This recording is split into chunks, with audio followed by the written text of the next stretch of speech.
এই ধর্মপথে যখনই ভগবানের দিকে এগোতে থাকি তখনই ভগবানের মনে এই আমাকে ছুঁয়ে ফেললো, তাড়াতাড়ি করে উনি নানা রকমের বাধাগুলো দিতে থাকেন। আর এই বাধাগুলোর মধ্যে একটা হচ্ছে, আপনারা দেখছেন সৎ কথা। যে আমরা যে শান্তি থেকে এসেছি সেই শান্তিটা এই পৃথিবীর কোনো কিছু থেকে পাওয়া যাবে না। ভগবান যিনি আমাদের সবথেকে বেশি ভালোবাসেন, তিনি আমাদেরকে এই জগতের দুঃখটাই দেন। কেন? যাতে ভুল করে এই জগৎটাকে আপন করে না ফেলি, এই ভুল করে জগৎটার মধ্যে ঢুকে না পড়ি, জগৎটার জন্য একেবারে প্রাণপণ না করি। ওই জন্যই তো, সেই কারণতে কুন্তী খুব সুন্দর প্রার্থনা করেছিলেন, বলেছিলেন, ঠাকুর তুমি কিন্তু আমাকে কখনো এমন সুখ দিও না যাতে আমি তোমায় ভুলে যাই, বরং দুঃখটাই দিও, তাতে আমার সুবিধে হবে, আমি সবসময় তোমাকে ডাকবো, তোমাকে প্রার্থনা করতে পারবো।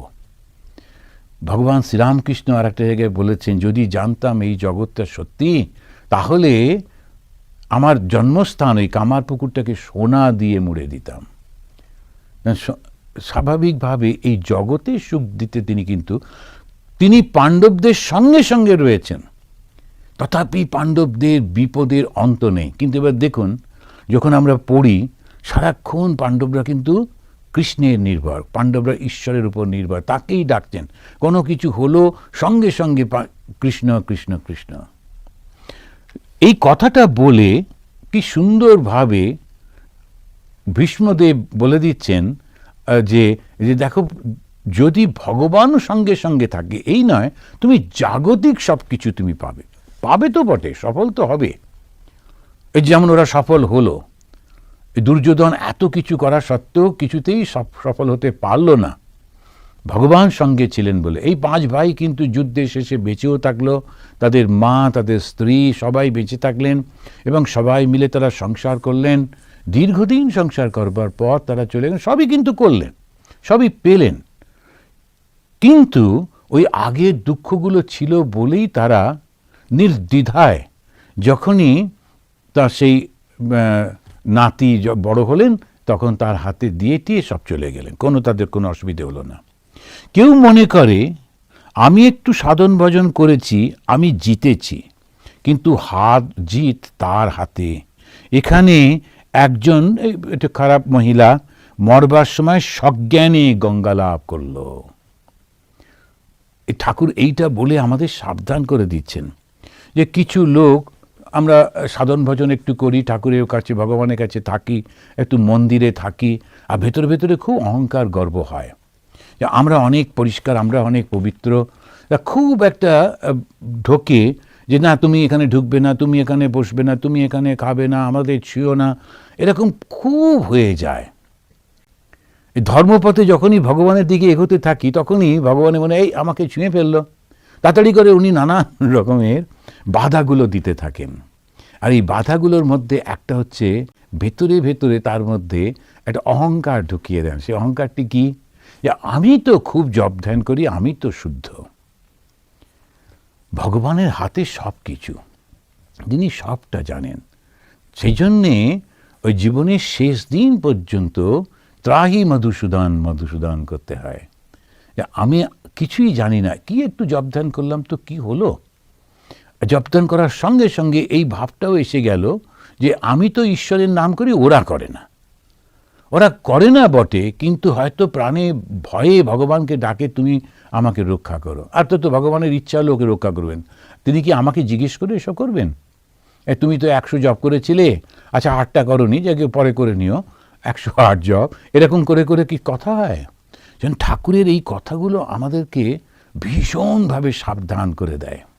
বিশেষ করে যারা একটু ধর্মপথে আছে, যারা সাধু হয়েছেন, ব্রহ্মচারী হয়েছেন, খুব অহংকার হয়ে যাবার খুব সম্ভাবনা। আমরা একটা এত বড় রামকৃষ্ণ মিশন অর্গানাইজেশনের মধ্যে থাকি তো, আর একটা বড় বড় পজিশনে এসে যাই, কিছুই করিনি, হঠাৎ করে দেখলাম একটা বিরাট বড় প্রতিষ্ঠানের আমি মাথায় বসে আছি।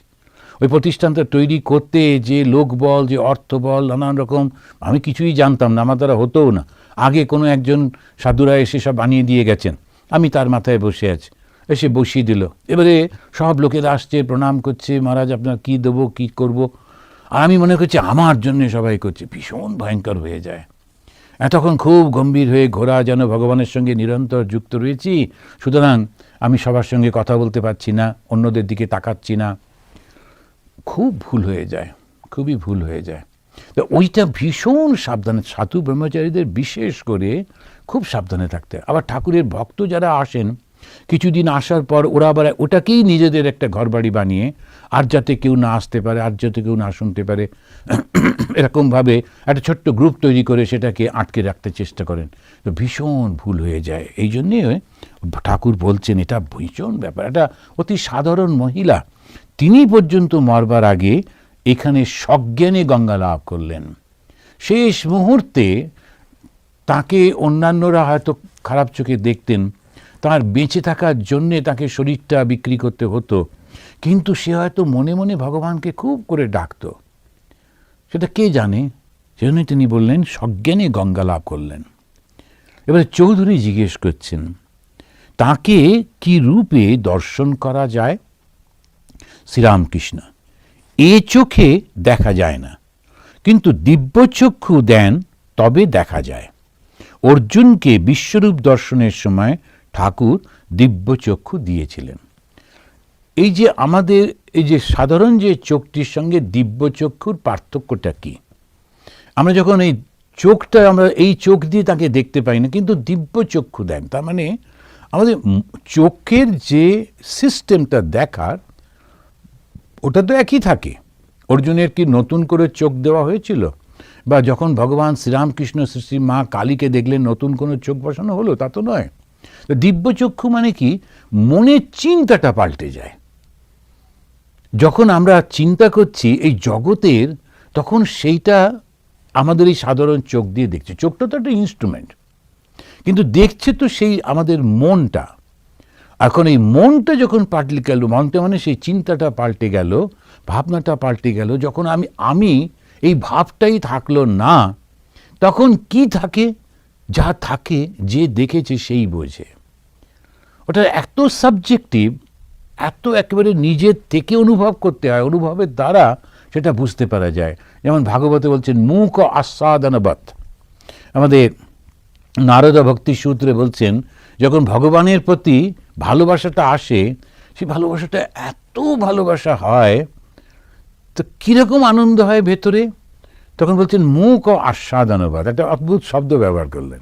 মুখ মানে যারা কথা বলতে পারে না, তো সে তো কথা বলতে পারে না, তার আনন্দটা প্রকাশ করতে পারছে না, বলতে পারছে না, কিন্তু তার চোখে, মুখে, শরীরের মধ্যে আনন্দটা একেবারে ফেটে পড়ছে, ভেতরের আনন্দটা ওইভাবে। তা আমরা যখন যারা ভগবানকে দেখে তাদের ওই আনন্দটা হয়, কিন্তু কিভাবে দেখে?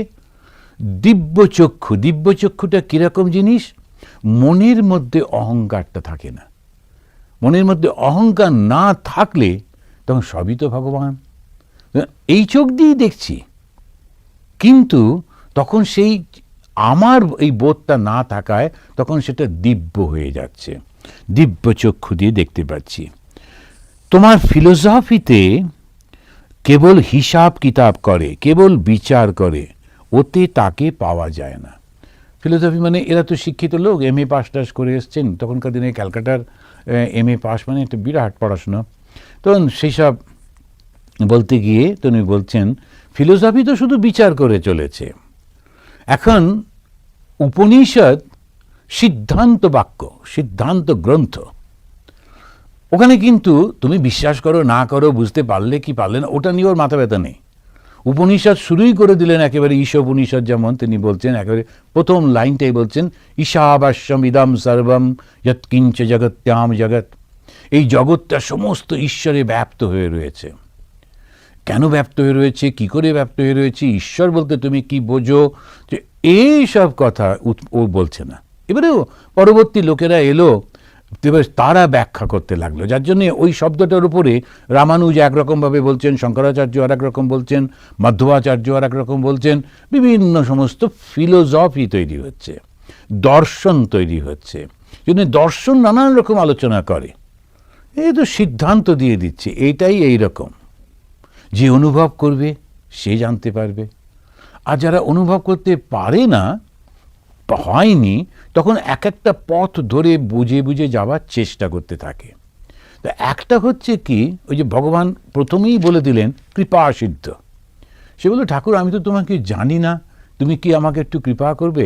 এই যে একটা সুন্দর গল্প আছে, যেমন আমাদের চৈতন্য মহাপ্রভু তিনি বসে বসে রামায়ণ এই গীতা পাঠ করছিলেন। তো একজন পড়ছে আর উনি বসে আছেন চুপ করে শুনছেন। আর একটি লোক ও দূরে বসে বসে কাঁদছে। যখন পাঠ হয়ে গেল, যখন ওকে জিজ্ঞেস করা হলো যে হ্যাঁ গা তুমি এই যে পাঠটা হলো তুমি বুঝতে পারলে? বলে আজ্ঞে না, আমি সংস্কৃত বুঝতে পারি না। তখন বলছেন তাহলে তুমি যে কাঁদছিলে, ওই যে তোমরা বইটা পড়ছো, ওই বইটার প্রথমে মানে কভারে একটা ছবি রয়েছে। সেই ছবিতে দেখছি আমার ভগবান কৃষ্ণ তিনি গাড়ি চালাচ্ছেন তার ভক্তের জন্যে। অর্জুন তার ভক্ত, তো তার জন্যে তিনি গাড়ির ড্রাইভারও পর্যন্ত হয়েছেন, তিনি গাড়ি চালাচ্ছেন, রথ চালাচ্ছেন। তো এইটা দেখে আমার চোখে জল এসে গেল যে তার কৃপার শেষ নেই। অত বড় ভগবান স্বয়ং তিনি ওই রকম একটা সাধারণ কাজ করছেন তার ভক্তের জন্যে। তো এইটা ভেবে তখন এইটা হচ্ছে ঠিক কৃপা। তার ভেতরে ওই যে ভাবটা, ওই যে ভালোবাসাটা এত প্রবলভাবে এসে গেল যে তার সমস্তটা পাল্টে গেছে। তখন শুধু সে ভালোবাসায় কাঁদছে। ওইটার জন্যই ঠাকুর বারবার বলছেন ওই রকম ভালোবাসা না হলে হয় না। ফিলোসফি নানানজন নানান রকম বলে যাচ্ছে, কত লোক যে এসেছে, কত রকম কথা যে হয়েছে, কত যে দর্শনের উপর টিকা টিপ্পণী, তার শেষ নেই।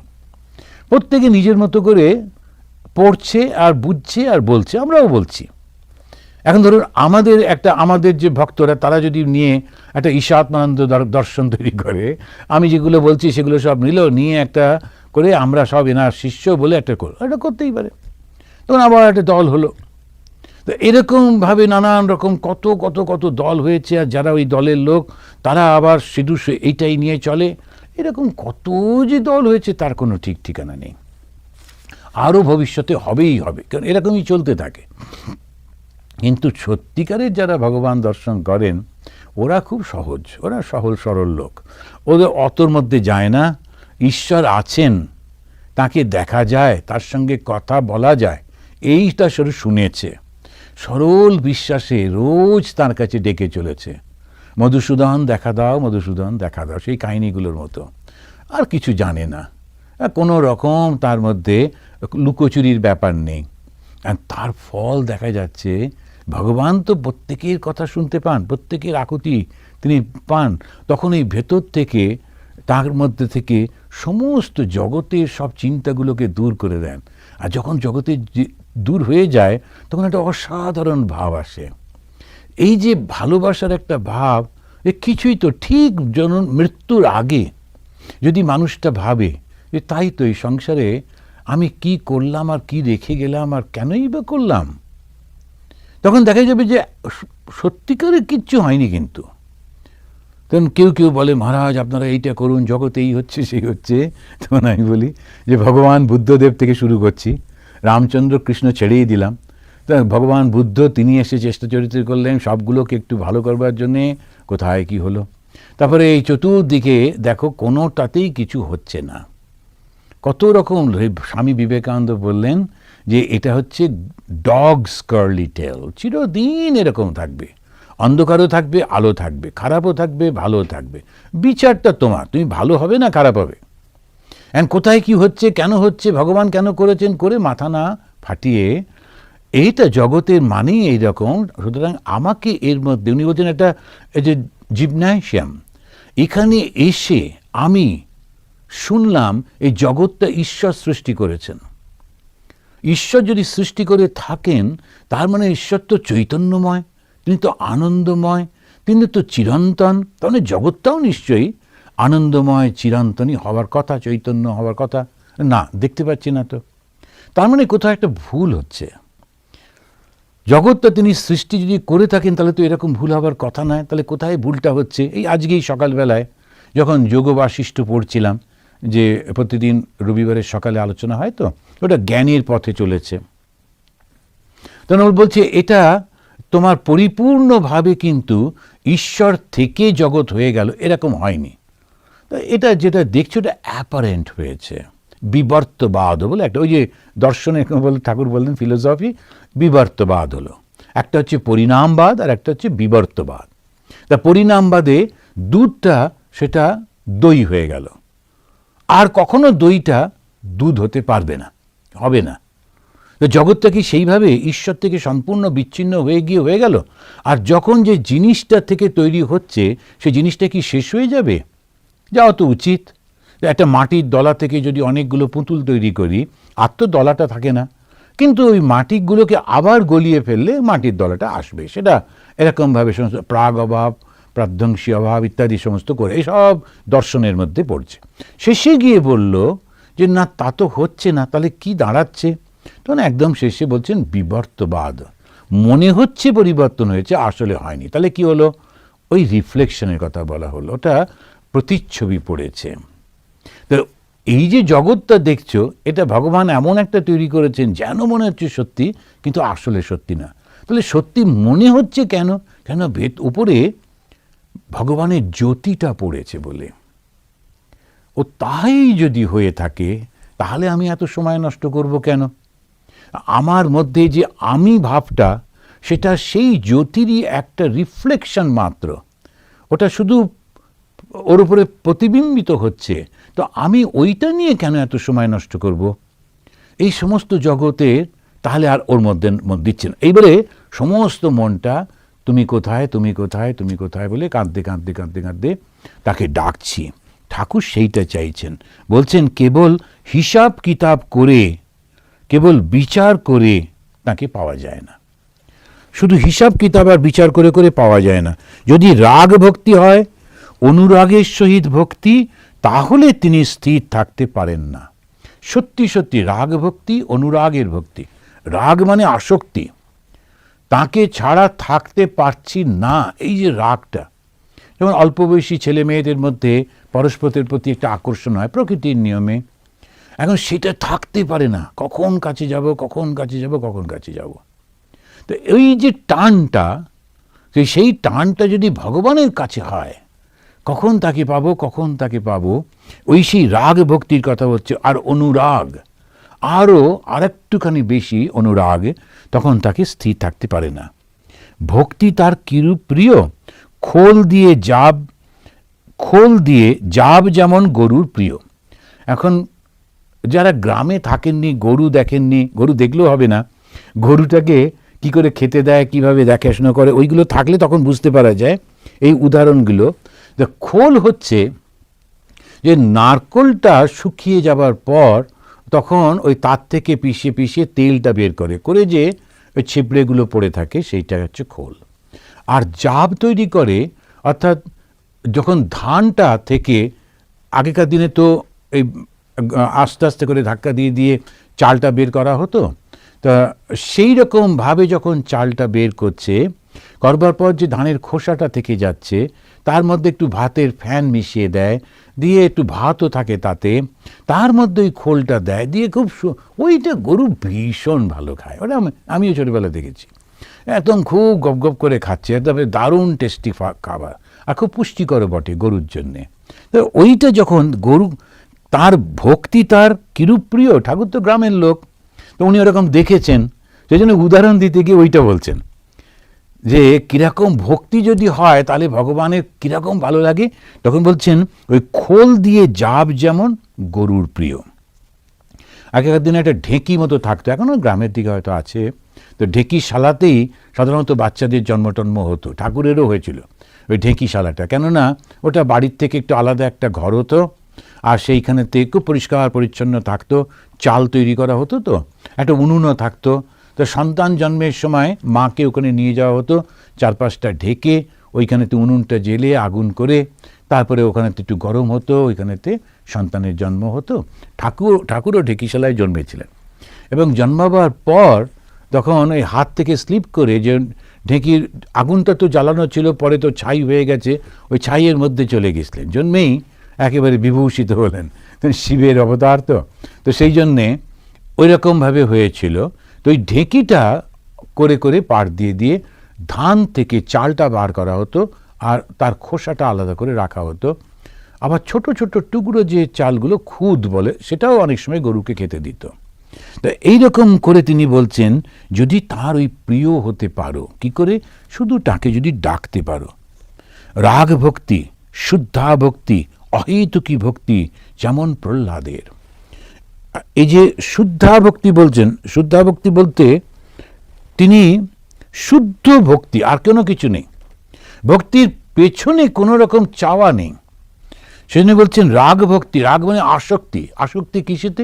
ভগবানে, সম্পূর্ণভাবে আসক্তি, তোমাকে চাই, পেতেই হবে, এই আসক্তি সমেত যেটা ভক্তি। তারপরে বললেন শুদ্ধা ভক্তি, শুদ্ধ ভক্তি, তার মধ্যে কোনো রকম ব্যবসা নেই। ঠাকুর তুমি আমাকে দয়া করো, কৃপা করে আমাকে এইটা করে দাও, আমাকে এইটা দিয়ে দাও, এরকম কোনো প্রার্থনা নেই, শুধু তোমাকে চাই। আর বললেন অহেতুকি, হেতু, হেতু মানে একটা কজ, আমি তোমাকে ভালোবাসছি, পুজো দিচ্ছি, তোমার নাম করছি, তার হেতুটা কি, কারণটা কি? না, আমাকে এই সমস্যাগুলো আছে, ওটা কিন্তু তুমি দেখবে, এটা হচ্ছে হেতু। যখন এইগুলো থাকে না, অহেতুকি ভক্তি, শুদ্ধা ভক্তি, রাগ ভক্তি, যেমন প্রহ্লাদের বলে একটা উদাহরণ দিলেন। এই যে প্রহ্লাদ, এদের গল্পগুলো, তো আমাদের যখন ধর্ম যখন শুরু হয়, তখন প্রথমে হচ্ছে রিচুয়াল, এই নানান রকমের সমস্ত জিনিসগুলো হচ্ছে, পুজো আচ্ছা যাগ যজ্ঞ হচ্ছে, তখন আমরা যাই, ওটা খুব প্রয়োজন ধর্মের শুরুতে, মন্দিরে পুজো আচ্ছা সব দেখতে। তখন ওইটা করতে করতে যখন আমরা যাচ্ছি টাচ্ছি, নানা রকম সাজানো হচ্ছে, এটা দিয়ে সেটা সাজাচ্ছে, কত কি করছে, অল্প বয়সীরা ওইটা করতে খুব পছন্দ, 1000 একটা প্রদীপ জ্বালাতে হবে, সবাই নেমে পড়লো, 2-5টা করে প্রদীপ জ্বালাচ্ছে, সবাই খুব খুশি। তো ওই একটা হচ্ছে। এরপরেতে সে সবাই যখন বসলো, তখন দেখলো যে পণ্ডিত মশাই তিনি তা বলছেন, কাউকে কখনো আঘাত করো না, কাউকে মিথ্যা বলো না, কাউকে সবসময় সত্যে ধরে থাকবে সবসময়। তখন এই মরালিটিটা হলো, তো রিচুয়াল, তারপরেই এলো মরালিটি। এই মরালিটিটা আসার পর এটা কি একটু বলে দিল, কিন্তু সত্যি সত্যি কি হয়? এরকম কি কখনো সম্ভব? ঈশ্বরকে সর্বদা ধরে থেকো, কখনো তাকে ছাড়বে না। তারপরেই এসে যাচ্ছে গল্প, সেইগুলো দিয়ে যেমন ওই প্রহ্লাদ এসে গেল।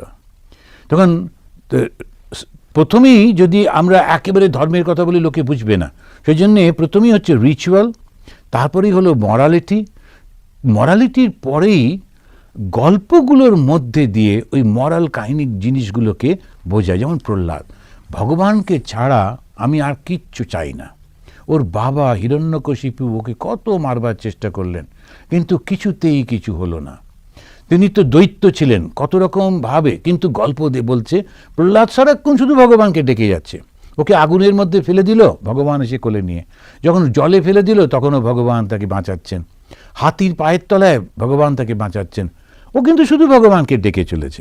ওই জন্যে ঠাকুর বলছেন যে যখন শুদ্ধা ভক্তি হয়, ও কিন্তু আর কিছু চাইছে না, আমাকে রাজা করে দাও, আমাকে কিছুই চাইছে না, শুধু ভগবানকে ডাকছে। অহেতুকী ভক্তি যেমন প্রহ্লাদের।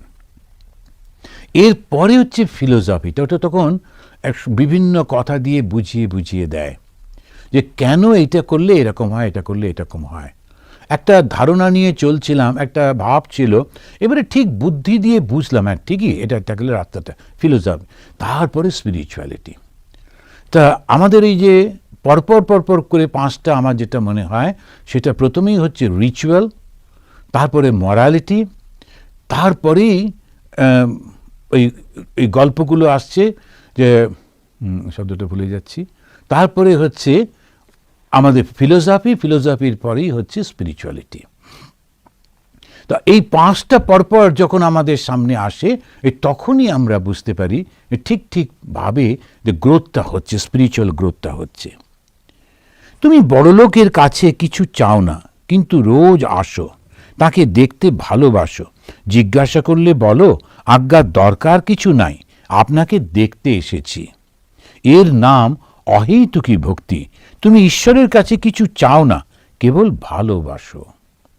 এখন এই যে ভালোবাসাটা ভগবানের কাছে, আমি শুধু তোমার কাছে আসি, তোমাকে ভালোবাসি, আর সেই ভদ্রলোকও কিন্তু যার কাছে আমরা যাচ্ছি কিছুই চাইছি না, ওরই মনে হবে ও কিচ্ছু চায় না, আচ্ছা ওকে একটু আমি দেখি, ওকে একটু দেবো, ভালো জিনিসটা থাকলে ওর জন্য রেখে দাও। ও ছেলেটি আসে, কখনো কিছু চায় না, তো ওইটা আমরা দেবো ওনাকে।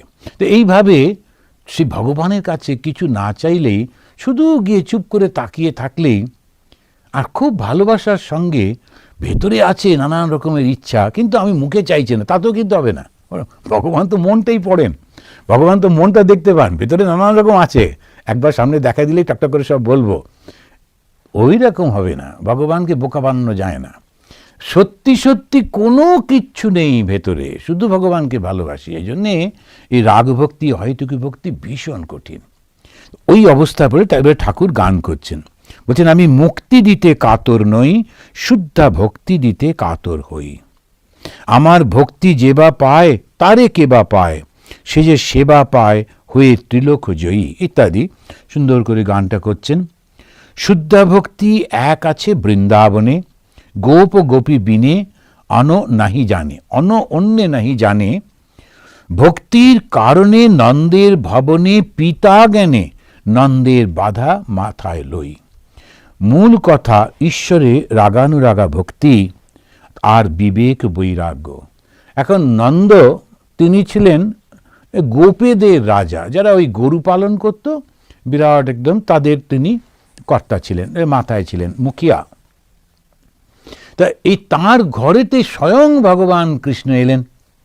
এবারে যেহেতু নন্দ এবং যশোদা তারা এত ভালোবাসতেন কৃষ্ণকে, সেই কারণে কৃষ্ণ বলছেন, এই গানের মধ্যে দিয়ে বলছেন, ভক্তির কারণে নন্দের ভবনে পিতা জ্ঞানে, নন্দকে ভগবান তিনি নিজের পিতার মতো মনে করে নন্দের বাধা মাথায় বই, নন্দ যেটা বোঝা বেঁধে দিয়েছে ভগবান সেটাই মাথায় নিয়ে যাচ্ছেন। তা ওটা বলতে গিয়ে গানের মধ্যে দিয়ে বোঝাচ্ছে, ভগবান যখন কাউকে ভালোবাসেন তখন এতটা তিনি তার জন্যে করেন।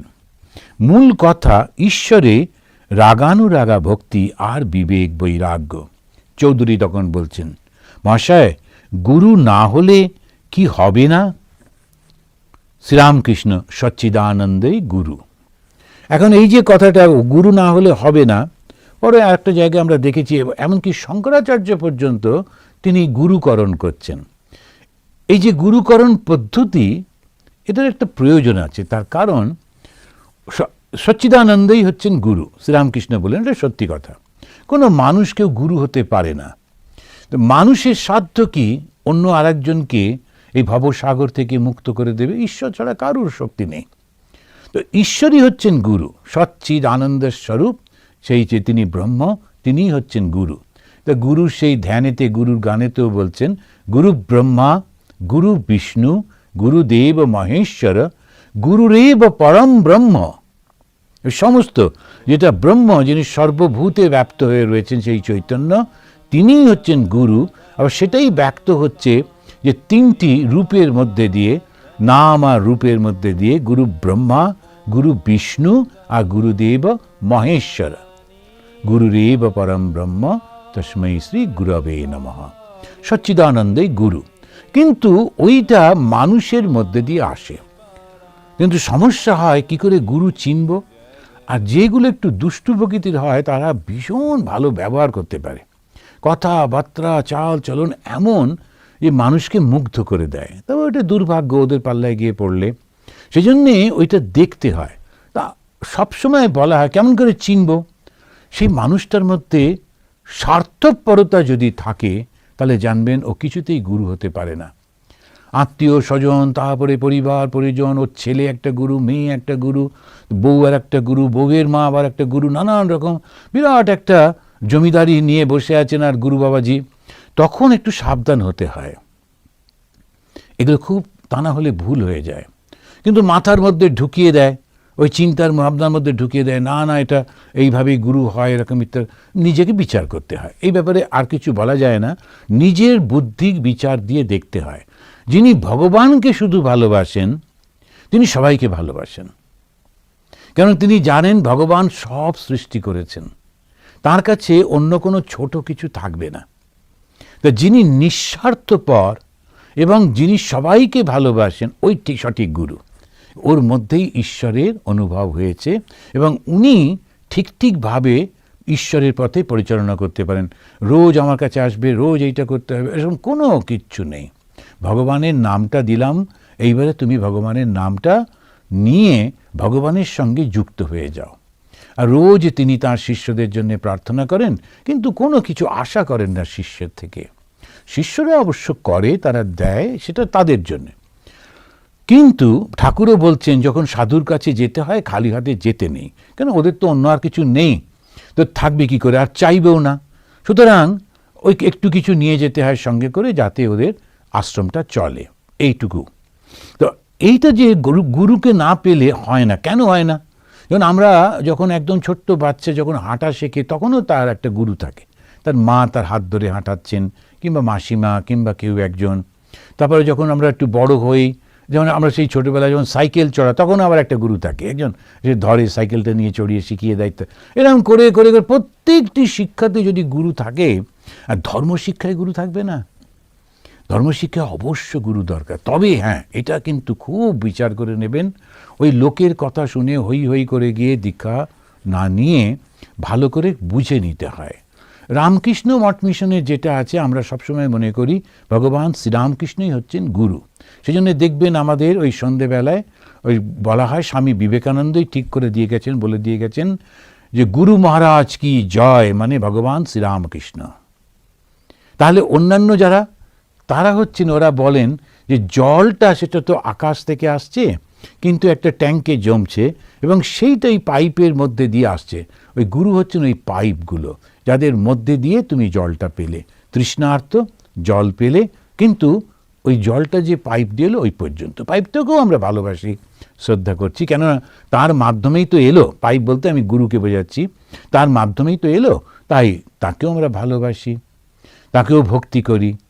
কিন্তু আসল গুরু হচ্ছেন সচ্চিদানন্দ। সব সাধনা করে ইষ্ট দর্শনের সময় গুরু সামনে এসে পড়েন আর বলেন, ওই দেখ তোর ইষ্ট। এটা সব সাধনা, এটা এক কথা বলছেন। তো সেটা হচ্ছে যখন তন্ত্র সাধনার একটা সাধনা হচ্ছে সব সাধনা। তারপর গুরু ইষ্টে লীন হয়ে যান। যিনি গুরু তিনি ইষ্ট, গুরু খেই ধরে দেন। যিনি গুরু তিনি ইষ্ট। অর্থাৎ এইগুলোকে ভীষণভাবে ব্যবহার করে ধর্মটাকে বিকৃত করে ফেলে অনেক সময়। গুরু ইষ্ট মানে ওই গুরুর ইষ্ট শক্তি, ভগবানের শক্তি গুরুর মধ্যে দিয়ে আসছে বটে, আর তিনি ওই ইষ্টের মধ্যে মিলিত হয়ে যাচ্ছেন। সুতরাং ইষ্টের ধ্যান করো, ইষ্টকে ডাকো। ইষ্ট মানে হচ্ছেন যে ভগবান বা যে দেবতা বা দেবীর নামটা তোমাকে দেওয়া হচ্ছে, সেই দেব বা দেবী হচ্ছেন তোমার ইষ্ট দেবতা বা দেবী। যিনি তোমার কল্যাণ করবেন, তোমাকে মুক্তি প্রদান করবেন, তিনি তোমার ইষ্ট। তা এইখানে তিনি বলছেন, অনন্ত ব্রত করে কিন্তু পুজো করে বিষ্ণুকে, তার মধ্যে ঈশ্বরের অনন্ত রূপ। ঠাকুর এটা বলে আজকে আমরা এখানেই শেষ করব। এখন এই যে আমরা দেখলাম ভগবানের দিকে ধীরে ধীরে নিয়ে যাচ্ছেন, তো এইটার দেখে আজকে যেটা শিখলাম সেটা হচ্ছে সরল সাদাসিধে ভাবে আপন মনে কেঁদে কেঁদে যদি ভগবানকে ডাকা যায়, তাহলেই কিন্তু ঈশ্বর দর্শন হয়। কখনো খাওয়া নিয়ে মন চঞ্চল হয়ে গেল, ওমা আমি এটা খাবো না, ওখানে বলে দিয়েছে এটা খেলে হয় না, ও এইরকম পড়েছিস তাহলে হবে না, কালো জিরে দিয়ে দিয়েছো বৃহস্পতিবারে, আর তোমার ঈশ্বর দর্শন হবে না, এই উৎপেতে কথা সমস্ত। যেটা খেলে শরীর ভালো থাকে সেইটাই খেলাম, কিন্তু মনটা সদা সর্বদা ঈশ্বরের দিকে সমস্ত দিতে হয়। অন্যান্য চিন্তাতে মনটাকে কখনো ছেড়ে দিতে নেই। সংসারে যতদিন আছি যেটুকু কর্তব্য, যা যা কর্তব্য, বাবা হিসেবে, মা হিসেবে, পুত্র হিসেবে, বা যেমন যেমন অবস্থায় রয়েছে সেইটা করে যেতে হবে। কিন্তু এই সংসারটা একেবারে অনিত্য, সব চলে যাবে, কিচ্ছু থাকবে না। তাই এই সংসারে মন দেব না। এই সংসার যার থেকে সৃষ্টি হয়েছে, যিনি করেছেন, শুধু তাকে ডাকতে হবে। তুমি এই সংসারের পেছনে দাঁড়িয়ে আছো, লুকিয়ে আছো, এই সংসারটা সরিয়ে দাও আমার থেকে, তুমি আমার সামনে এসো। ছোট শিশুর মতো ডাকতে পারলেই ঈশ্বর লাভ হবে। এটা ঠাকুরের কথা, হবেই হবে। আজ আসুন আমরা ঠাকুরকে প্রণাম করে এবার শেষ করি।